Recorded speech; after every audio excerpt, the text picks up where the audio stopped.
Par la structure psychotique. Ici, le problème de fond, ce n'est pas un mensonge de temps en temps, c'est bien plus profond, c'est l'absence d'un critère de vérité stable. Imaginez, les figures d'autorité se contredisent en permanence. L'un dit blanc, l'autre dit noir. À la fin, comment savoir ce qui est vrai? C'est impossible. La réalité, qui est censée être quelque chose de partagé, devient floue, arbitraire. Ensuite, la structure psychopathique. Alors là, on est à l'opposé.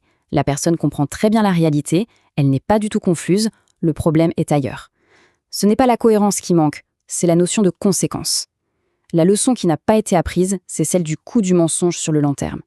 Si mentir permet d'obtenir ce qu'on veut sans jamais vraiment en payer le prix, eh bien pourquoi s'arrêter? Le mensonge devient juste un outil efficace, sans aucune dimension morale. Troisième cas de figure, la structure narcissique. Ici, la faille éducative est terrible. En gros, le message qui a été transmis, c'est « je t'aime non pas pour qui tu es, mais pour ce que tu fais, pour tes réussites ». Du coup, la valeur de soi devient complètement conditionnelle à la performance. C'est ça la grande différence avec la structure psychopathique. Il y a un besoin viscéral, vital, de l'admiration des autres pour avoir le sentiment d'exister. On passe à la structure état-limite ou borderline. La leçon qui a manqué ici, elle est fondamentale, c'est celle de la réparation. C'est l'idée qu'un lien, une relation peut être abîmé, puis réparé. Ça n'a pas été appris, pas été intégré par l'expérience.